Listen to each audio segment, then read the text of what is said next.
บายดีพวกน้องเป็นนักศึกษาจากของบีบี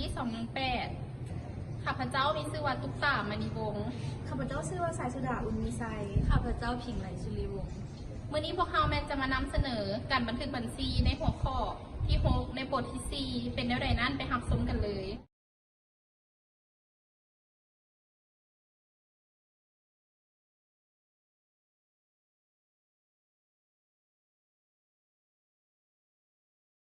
เดือน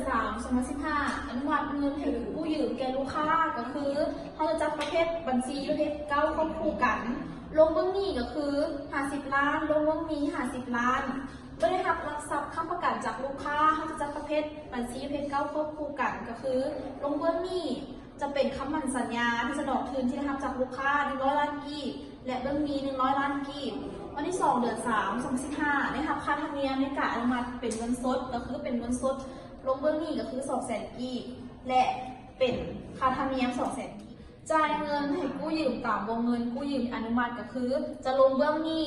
จะเป็นสินเชื่อค้างเงินรวม1 ปีลงมา50 ล้านกีบและจะเป็นเงินฝากเกษตรรายวัน50 ล้านกีบซึ่งวันที่31 เดือน 3 2015เขาจะมาคิดรายดอกเบี้ยซึ่งเขาจะนำจำนวนเงินกู้ยืมทั้งหมดมาคูณให้จำนวนวันภายในเดือน3ก็คือ31 วันและคูณให้อัตราดอกเบี้ย 18% และหารให้จำนวนวันภายในปีก็คือ360 วันจะต้องเป็นเงินอยู่ 775,000 กีบและเขาจะลงบัญชีเบื้องนี้คือดอกเบี้ยค้างหัก 775,000 กีบและลงบัญชีเบื้องนี้คือรายหักดอกเบี้ย 775,000 กีบวันที่1 เดือน 4 2015นำเงินสดมาชำระดอกเบี้ยของเดือน3ซึ่งเขาจะลงบัญชีเบื้องนี้คือเงินสด 775,000 กีบเบื้องนี้คือดอกเบี้ยค้างหัก 775,000 กีบวันที่30 เดือน 4 2015คิดรายดอกเบี้ยเขาจะนำเงินจำนวนเงินกู้ทั้งหมดมาคูณให้จำนวนวันของเดือน 4 คือ30 วันคูณให้อัตราดอกเบี้ย 18%และหารให้360 วันซึ่งจะเป็นจำนวนปีจะต้องเป็นเงินอยู่ 750,000 กีบเขาจะลงบัญชีเบื้องนี้คือดอกเบี้ยค้างหัก 750,000 กีบและลงเบื้องนี้คือรายหักดอกเบี้ย 750,000 กีบมาคนวันที่31 เดือน 5 2015แมนคิดรายดอกเบี้ยจำนวนเงินกู้50 ล้านกีบคูณให้จำนวน1 เดือน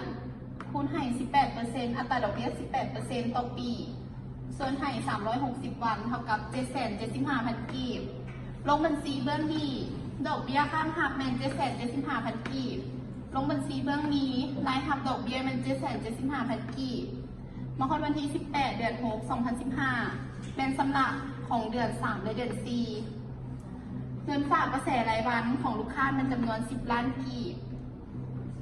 ลงบัญชีเบื้องนี้รายหักดอกเบี้ย1,525,000 กีบสินเชื่อกู้ยืมมันยังเหลือ8,475,000 กีบมาคนวันที่30 เดือน 6 2015แม่คิดรายดอกเบี้ยสำหรับไปแล้วจำนวน10 ล้านกีบยังเหลือ10 ล้านกีบเงินกู้ยืมที่ยังเหลือ40 ล้านคูณให้จำนวน1 เดือน30 วันคูณให้อัตราดอกเบี้ย 18% ต่อปีส่วนให้360 วันเท่ากับ600,000 กีบลงบัญชีเบื้องนี้ดอกเบี้ยข้ามหักเป็น 600,000 กีบลงบัญชีเบื้องนี้รายหักดอกเบี้ยเป็น 600,000 กีบมาฮอดวันที่31 เดือน 7 2015ที่รายดอกเบี้ยข้ามหักเงินกู้40 ล้านคูณให้จำนวน1 เดือนคูณให้ 18%ส่วนให้360 วันเท่ากับ 620,000 กีบมาลงบัญชีเบื้องนี้รายหักดอกเบี้ยข้ามหัก 620,000 กีบบัญชีเบื้องนี้แมนรายหักดอกเบี้ย 620,000 กีบมาฮอดวันที่16 เดือน 8 2015แบ่งชำระด้วยแซกธนาคารอื่นลงบัญชีเบื้องนี้แซกจากธนาคารอื่น 41,220,000 กีบลงบัญชีเบื้องนี้ดอกเบี้ยข้ามหักแมน 1,220,000 กีบสินเชื่อเงินกู้แมน40 ล้าน